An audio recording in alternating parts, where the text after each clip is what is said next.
ఏమ్మా బాగున్నారా?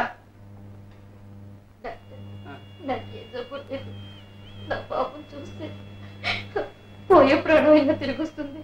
వస్తాడమ్మా చిన్నబాబు, మీ కొరకైతే తప్పకుండా వస్తాడు. అదే పడుకోండి, ధైర్యం ఉండండి. బావా చిన్న ఆలోచన ఏమిటి చెప్తా. మన శ్రీధర్ గురించి అన్ని పత్రికల్లో ప్రకటన వేస్తే బాబు శ్రీధరు ఇంట్లో అమ్మ పరిస్థితి బొత్తిగా బాగోలేదు, నాన్నగారు కూడా చాలా కంగారు పడుతున్నారు, నువ్వు ఎక్కడున్నావో నీ అడ్రస్ తెలియజే, మేము మనీ ఆర్డర్ పంపించేస్తాం, తిరిగి వచ్చేద్దు కానీ వేస్తే ఎలా ఉంటుంది? మన బాధలు కష్టాలు బయట పెడితే మన పరువు బజారు పాలు, అడ్డమైన వారు మాట్లాడడానికి అవకాశం ఎక్కువ. జరిగేదేదో జరిగింది.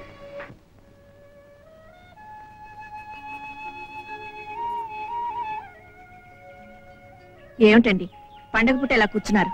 లేవండి, లేచి తలంటుకోండి. వాడు లేకుండా పండగ ఏమిటి? చూసావా, పండగ పూట కూడా వాడు రాలేదు. వాచ్ మీదే ఎక్కువ డబ్బు రాదు సాబ్. ఇదిగో ఇవన్నీ బంగారమేనండి. తాకట్కా అమ్మడానికా? అమ్మడానికేనండి.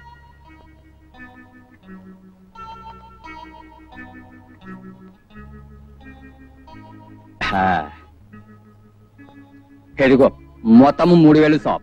3000 వస్తానండి.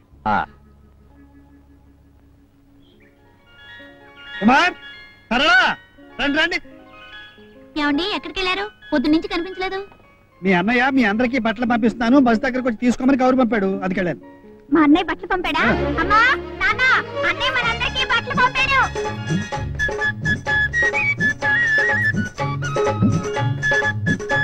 అమ్మా ఇది మీకు, ఇది నీకు, ఓ ఇది నీకు. ఏమిటి బాబు? నీకిమ్మని చిరంజీవి పంపించాడు. ఆహా,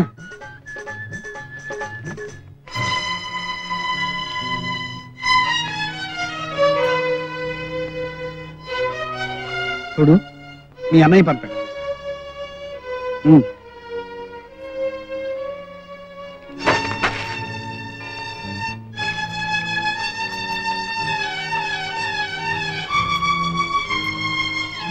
ఎంత పొగరే నీకు!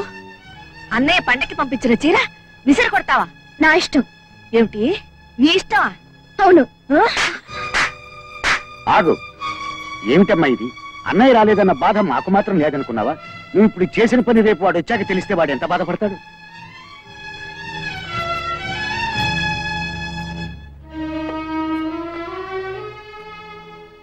అది వట్టి తలతిక్క మనిషి బాబు, నువ్వేమనుకోకు.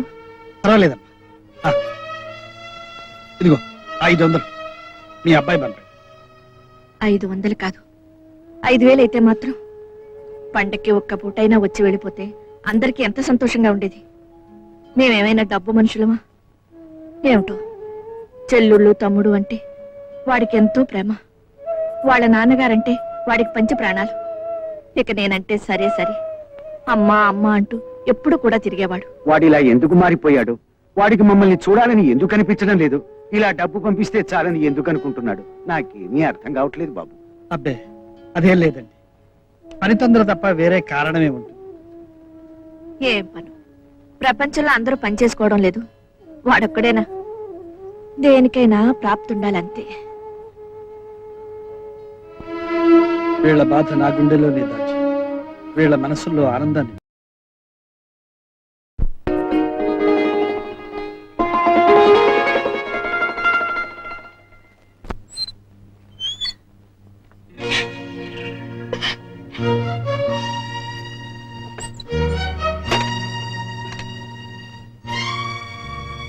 నీ అన్నయ్య అభిమానంతో పంపిన చీర విసిరికొట్టడం గొప్పతనం అనుకుంటున్నావా? నా అన్నయ్య పంపిన దాన్ని విసిరికొట్టే మూర్ఖురాన్ని కాదు. మరి అలా చేయడం మూర్ఖత్వం కదా? ఏ ఇంకా దాచాలనుకుంటున్నారు? నిప్పుడు దాచినంత మాత్రాన మండకుండా ఉండదు. ఏమిటి నేను దాచింది?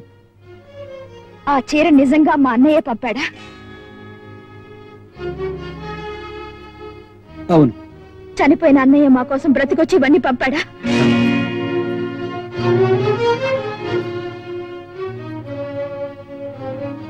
అది నీకెవరు చెప్పారు? ఇదిగో మీ డైరీ. మా అన్నయ్య అన్యాయంగా హత్య చేయబడ్డాడని, మిమ్మల్ని కాపాడే ప్రయత్నంలో చచ్చిపోయాడని మీరు స్వయంగా రాసుకున్న నిజాలు. ఇప్పుడు చెప్పండి, మా అమ్మని, మా రోగిష్టు నాన్నని, ఆ పసిబిడ్డల్ని ఎందుకు మోసం చేస్తున్నారు? ఎందుకు ఇంత ఘోరమైన అబద్ధం చెప్పారు? నేను అబద్ధం చెప్పలేదు. నిజం దాచడం అబద్ధం కాదా? కొన్ని నిజాలు ఎప్పుడు పడితే అప్పుడు చెప్పలేదు, చెప్పకూడదు. అందుకని అబద్ధం చెప్పి వాళ్ళకి లేనిపోని ఆశలు కలిగిస్తారా? లేదు, ఈ ఇంట్లో అందరూ మీ అన్నయ్య మీద ఉంచుకున్న ఆశలు, అతని చుట్టూ అల్లుకున్న ఊహలు ఒక్కసారిగా కూలిపోతే తట్టుకోలేక ఏమైపోతారో అని భయపడ్డా. అంతకు మించి ఆ తల్లి చూపే ఆప్యాయత, పిల్లల అభిమానం, ఈ ఇంట్లో నాకు దొరికిన ఆదరణ నా నోరు నొక్కేశాయి, నన్ను మీతో చెప్పకుండా చేశాయి. లాయర్ కదూ, అబద్ధాన్ని సమర్థించటం నీ వృత్తి, నిజాన్ని తలెత్తకుండా పాతేయడం నీ ప్రతిభ. నువ్వు చెప్పేదానిలో ధనాపేక్ష ఉంది లక్ష్మి, కానీ ఇక్కడే ఉంది. నేను ఎందుకు నాటకం ఆడాలి? నాకేం అవసరం? నీ ప్రశ్నకు నీకు నువ్వైనా సమాధానం చెప్పుకోగలవా? కనీసం ఊహించగలవా? అక్కర్లేదు. ఇంకా ఏ ఊహలో నాటకాలు నాకు అక్కర్లేదు. మీరు పొద్దున్నే ఇక్కడి నుంచి వెళ్ళిపోండి. ఈ భయంకరమైన నిజాన్ని నా గుండెల్లో దాచుకోలేను. మీరుండగా నేను చెప్పినా, ఈ స్థితిలో మీరే చెప్పినా, మీరు నాటకం ఆడి సంపాదించిన గౌరవం, మర్యాదలు ఒకేసారి నాశనం అయిపోతాయి. వాళ్ళు ఏమైపోతారని కాదు, వాళ్ళు మిమ్మల్ని ఏం చేస్తారో ఊహించలేను. ఆ స్థితి రానివ్వకండి. మర్యాదగా ఇక్కడి నుంచి వెళ్ళిపోండి. మరి నీ కుటుంబ బాధ్యత? మా బాధ్యతల్ని మోయమని మిమ్మల్ని ముష్టెత్తావా? నా ప్రాణం నిలబెట్టిన వాడి కుటుంబం నిలబెట్టడం నా ధర్మం. చూడండి, మీకు ఆఖరిసారిగా మర్యాద ఇచ్చి మాట్లాడుతున్నాను. సూర్యుడు ఉదయించేటప్పటికి మీరు ఇంట్లో ఉండడానికి వీల్లేదు. ఉన్నారా? ఏం జరుగుతుందో నాకే తెలీదు. Please get lost.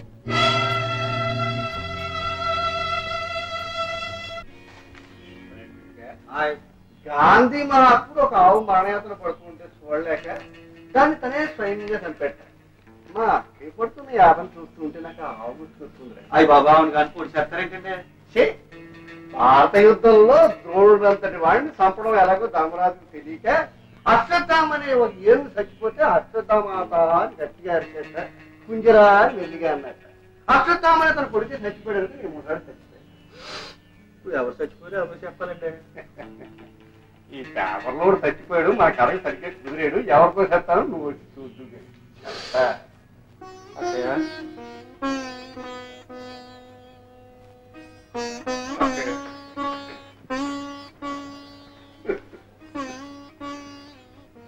బాబు ఊరుకోండి, ఏమీ జరగకూడదని అంతా సవ్యంగా ఉండాలి. మన పుట్టించిన దేవుడు అందరికీ ఇంతకాలం మొక్కున్నాను, కానీ కావడం జరిగిపోయింది. అవునమ్మా, ఆ విషయం తెలిసింది కానీ చైగారు ఇలా ఏడుతూనే ఉన్నారు. ఏం కాలేదు కాలేదు కాలేదు కాలేదు.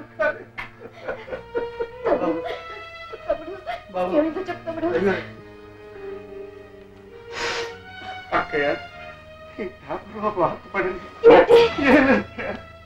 గుండె రాయి చేసుకున్నాను, గుండె రాయి చేసుకున్నాను, అంతకంటే మార్గం లేదు. బిట్రగుంటకి 2 కిలోమీటర్ల దూరంలో రైలు పట్టాల మీద గుర్తు తెలియని కుర్రాడి శవం కనిపించింది. దొరికిన ఆహారాన్ని బట్టి పరిశీలిస్తే